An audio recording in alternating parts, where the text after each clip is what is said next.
प्रधानमंत्री नरेंद्र मोदी ने छत्तीसगढ़ में लगभग 35,000 करोड़ रुपए की कई विकास परियोजनाओं की शुरुआत की। प्रधानमंत्री कल आकाशवाणी पर मन की बात कार्यक्रम में अपने विचार साझा करेंगे। 3 नए आपराधिक कानून इस साल 1 जुलाई से प्रभावी हो जाएंगे। भारत ने कहा, क्वाड बहुध्रुवीय विश्व के विकास और लोकतंत्रीकरण को दर्शाता है। पेपर लीक के आरोपों के बीच उत्तर प्रदेश पुलिस कांस्टेबल भर्ती परीक्षा रद्द की गई। और क्रिकेट में रांची में चौथे टेस्ट के दूसरे दिन का खेल समाप्त होने तक भारत ने इंग्लैंड के खिलाफ 7 विकेट पर 219 रन बना लिए हैं। समाचार संध्या के साथ मैं कनकलता। प्रधानमंत्री ने छत्तीसगढ़ में लगभग 35,000 करोड़ रुपए की 10 परियोजनाओं का वर्चुअल माध्यम से उद्घाटन किया और आधारशिला रखी। इस अवसर पर उन्होंने कहा कि सरकार का लक्ष्य देश के अन्नदाता को ऊर्जादाता भी बनाना है। श्री मोदी ने कहा कि अन्नदाता को ऊर्जादाता बनाने के लक्ष्य को हासिल करने के लिए सरकार खेतों में बेकार पड़ी भूमि पर छोटे सौर संयंत्र लगाने के लिए सहायता की पेशकश कर रही है। प्रधानमंत्री ने कहा कि इस उद्देश्य के लिए प्रधानमंत्री सूर्य घर योजना शुरू की जा रही है, जिसमें प्रत्येक घर को सौर ऊर्जा आवास में बदला जाएगा। प्रधानमंत्री ने कहा है कि आज शुरू की गई दुनिया की सबसे बड़ी सहकारी क्षेत्र की अनाज भंडारण योजना के परिणाम स्वरूप देश के हर कोने में हजारों भंडार और गोदाम होंगे। दिल्ली के भारत मंडपम में सहकारी क्षेत्र के लिए कई प्रमुख पहलों की शुरुआत करते हुए उन्होंने कहा कि 1,25,000 करोड़ रुपए की लागत से 7 करोड़ मीट्रिक टन भंडारण क्षमता वाली ये योजना अगले 5 वर्ष में पूरी हो जाएगी। इस अभियान में 1.25 लाख करोड़ रुपए से ज्यादा का खर्च आएगा। इस योजना के पूरा होने पर हमारे किसान अपने उत्पादों को अपनी जरूरत के मुताबिक भंडारण में रख करके स्टोर कर पाएंगे। उन्हें बैंकों से ऋण लेने में भी आसानी होगी और वो जब उनको ठीक लगे कि हाँ अब माल बेचने के लिए बाजार ठीक है, सही समय पर अपने उत्पाद को बाजार में ले जाकर बेच भी पाएंगे। प्रधानमंत्री नरेंद्र मोदी कल दिन में 11 बजे आकाशवाणी पर मन की बात कार्यक्रम में लोगों के साथ अपने विचार साझा करेंगे।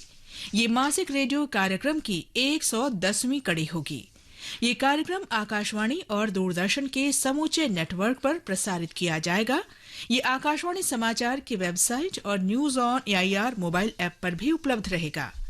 मन की बात कार्यक्रम का आकाशवाणी समाचार, दूरदर्शन समाचार, प्रधानमंत्री कार्यालय और सूचना तथा प्रसारण मंत्रालय के YouTube चैनलों पर सीधा प्रसारण किया जाएगा। आकाशवाणी हिंदी प्रसारण के तुरंत बाद इस कार्यक्रम का क्षेत्रीय भाषाओं में भी प्रसारण करेगा। ये समाचार आकाशवाणी से प्रसारित किए जा रहे हैं।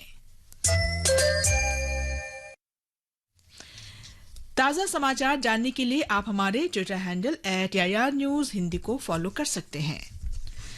सरकार ने कहा है कि भारतीय नागरिक सुरक्षा संहिता 2023, भारतीय न्याय संहिता 2023 और भारतीय साक्ष्य अधिनियम 2023 1 जुलाई से लागू हो जाएंगे।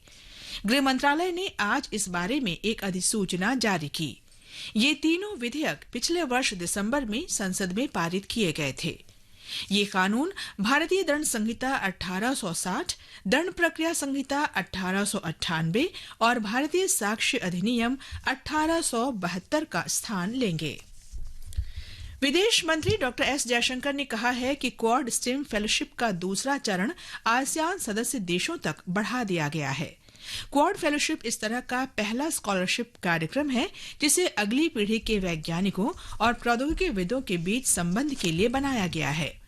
डॉक्टर जयशंकर ने दिल्ली में रायसीना डायलॉग में क्वाड थिंक टैंक फोरम के सत्र को संबोधित करते हुए कहा कि भारत, ऑस्ट्रेलिया, जापान और अमेरिका के एक साथ आने से बहुध्रुवीय व्यवस्था के विकास की संभावना बनी है। In the last 5 years, Quad has become a significant and substantive platform for 4 large resident Indo-Pacific vibrant democracies that are seeking to uphold an open and inclusive Indo-Pacific. Like any new mechanism or platform, the Quad too is a product of its times. It emerged from global necessities, faltered for some time due to a complexity of reasons, and was then reincarnated with new governments and different circumstances. राष्ट्रीय मानवाधिकार आयोग की 5 सदस्यों की team ने आज संदेश खाली का दौरा किया। इस टीम का नेतृत्व आयोग की अध्यक्ष श्रीमती विजय भारती सयानी ने किया। टीम के 3 सदस्य जेलिया खाली गए, जबकि अन्य 2 सदस्यों ने संदेश खाली पुलिस स्टेशन का दौरा किया। इस टीम ने संदेश खाली ब्लॉक के विकास अधिकारी और स्थानीय ग्रामीणों से बातचीत भी की। उत्तर प्रदेश के मुख्यमंत्री योगी आदित्यनाथ के निर्देश पर राज्य में 17 और 18 फरवरी को आयोजित पुलिस कांस्टेबल भर्ती परीक्षा रद्द कर दी गई है। अगले 6 महीने के अंदर पूरी शुचिता के साथ दोबारा परीक्षा आयोजित की जाएगी। परीक्षा में दोबारा शामिल होने वाले उम्मीदवारों को उत्तर प्रदेश परिवहन निगम निःशुल्क परिवहन सुविधा उपलब्ध कराएगा। इस बारे में राज्य के गृह विभाग ने आदेश जारी कर दिए हैं। राष्ट्रीय अन्वेषण अभिकरण एनआईए ने जम्मू कश्मीर के हंदवाड़ा में नशीले पदार्थों की तस्करी मामले में 4 अचल संपत्तियां और 2 करोड़ से अधिक रुपए जब्त किए हैं। एनआईए ने एक विज्ञप्ति में कहा कि इन संपत्तियों का संबंध कुपवाड़ा जिले के हंदवाड़ा तहसील के 4 आरोपियों से है। एजेंसी का कहना है कि अब तक इस मामले में कुल 12 आरोपी गिरफ्तार किए गए हैं। इन आरोपियों का संबंध आतंकी गुट लश्कर-ए-तैयबा और हिजबुल मुजाहिदीन से है। एनआईए ने 15 आरोपियों पर आरोप पत्र दर्ज किया है। उत्तर प्रदेश के कासगंज में एक ट्रैक्टर ट्रॉली के तालाब में गिर जाने से 8 बच्चों और 13 महिलाओं सहित 23 लोगों की मौत हो गई है। ट्रैक्टर ट्रॉली पर सवार सभी लोग गंगा स्नान के लिए कादरगंज की ओर जा रहे थे। मुख्यमंत्री योगी आदित्यनाथ ने पीड़ित परिवारों के प्रति संवेदना व्यक्त की है। उन्होंने प्रत्येक मृतक के परिवार को 4-4 लाख रुपए और घायलों को 50-50 हजार रुपए की अनुग्रह राशि देने की घोषणा की है। प्रधानमंत्री नरेंद्र मोदी ने दुर्घटना में मारे गए लोगों के प्रति दुख व्यक्त किया है। सोशल मीडिया पोस्ट में उन्होंने कहा कि दुर्घटना दुखद और हृदय विदारक है। प्रधानमंत्री ने प्रत्येक मृतक के निकटतम परिजन को 2-2 लाख रुपए और घायलों को 50-50 हजार रुपए की अनुग्रह राशि देने की घोषणा की। देश के सबसे बड़ी और महाराष्ट्र की पहली महाराष्ट्र सूक्ष्म लघु और मध्यम उद्यम रक्षा प्रदर्शनी का उद्घाटन उप मुख्यमंत्री देवेंद्र फडणवीस ने आज शाम पुणे के निकट मोशी के अंतर्राष्ट्रीय प्रदर्शनी और सम्मेलन केंद्र में किया। श्री फडणवीस ने कहा कि महाराष्ट्र के रक्षा उद्योग को बढ़ावा देने के लिए नई नीति लाई जाएगी। इस क्षेत्र में सूक्ष्म लघु और मध्यम उद्यमों को विकसित करने के प्रयास किए जाएंगे। एक रिपोर्ट।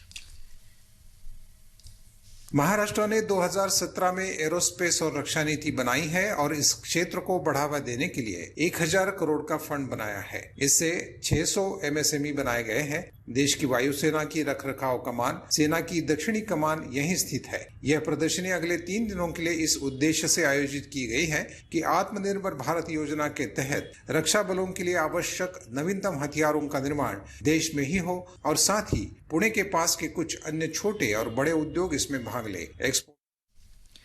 रांची में इंग्लैंड के साथ चौथे क्रिकेट टेस्ट मैच के दूसरे दिन का खेल खत्म होने तक भारत ने अपनी पहली पारी में 7 विकेट पर 219 रन बना लिए हैं। ध्रुव जुरेल 30 रन और कुलदीप यादव 17 रन बनाकर नॉट आउट हैं। भारत की ओर से यशस्वी जायसवाल ने 73 रन और शुभमन गिल ने 38 रन बनाए। एफआईएच पुरुष हॉकी प्री लीग में आज ओडिशा के बिरसा मुंडा स्टेडियम में भारत तथा ऑस्ट्रेलिया के बीच मैच खेला जा रहा है। ताजा समाचार मिलने तक भारत 2-1 से आगे है। आज खेले गए एक अन्य मैच में स्पेन ने आयरलैंड को 7-0 से हरा दिया। कल भारत का मुकाबला आयरलैंड से होगा। ये मैच शाम 7:30 बजे खेला जाएगा। महिला प्रीमियर लीग क्रिकेट में आज बेंगलुरु में रॉयल चैलेंजर्स बैंगलोर और यूपी वॉरियर्स के बीच मैच हो रहा है। यूपी वॉरियर्स ने टॉस जीतकर गेंदबाजी करने का फैसला किया है। ताजा समाचार मिलने तक रॉयल चैलेंजर्स बैंगलोर ने 18 ओवर में 5 विकेट पर 141 रन बना लिए हैं। कल पहले मैच में मौजूदा चैंपियन मुंबई इंडियंस ने दिल्ली कैपिटल्स को 4 विकेट से हरा दिया। प्रधानमंत्री नरेंद्र मोदी कल गुजरात में 52,025 करोड़ रुपए से अधिक की कई विकास परियोजनाओं का लोकार्पण और शिलान्यास करेंगे।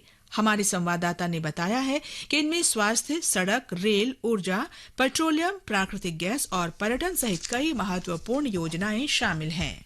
इस पुल के निर्माण के साथ ही तीर्थयात्रियों को अब बेट द्वारका पहुंचने के लिए नाव परिवहन पर निर्भर रहने की आवश्यकता नहीं होगी। इस कार्यक्रम में प्रधानमंत्री वाडीनार में पाइपलाइन परियोजना का लोकार्पण करेंगे और 3 रेल विद्युतीकरण परियोजनाएं राष्ट्र को समर्पित करेंगे। प्रधानमंत्री राष्ट्रीय महामार्ग 927D के धोराजी जामकंडोरना कालावाड़ खंड के चौड़ीकरण, जामनगर में क्षेत्रीय विज्ञान केंद्र सहित विभिन्न परियोजनाओं की आधारशिला भी रखेंगे। शाम को प्रधानमंत्री राजकोट जाएंगे और राजकोट, बठिंडा, रायबरेली, कल्याणी और मंगलागिरी में 5 नए एम्स राष्ट्र को समर्पित करेंगे। अंत में मुख्य समाचार एक बार फिर। प्रधानमंत्री नरेंद्र मोदी ने छत्तीसगढ़ में लगभग 35,000 करोड़ रुपए की कई विकास परियोजनाओं की शुरुआत की। प्रधानमंत्री कल आकाशवाणी पर मन की बात कार्यक्रम में अपने विचार साझा करेंगे। 3 नए आपराधिक कानून इस साल 1 जुलाई से प्रभावी हो जाएंगे। भारत ने कहा, क्वाड बहुध्रुवीय विश्व के विकास और लोकतंत्रीकरण को दर्शाता है। पेपर लीक के आरोपों के बीच उत्तर प्रदेश पुलिस कांस्टेबल भर्ती परीक्षा रद्द कर दी गई है। इसके साथ ही समाचार संध्या का ये अंक समाप्त हुआ। नमस्कार।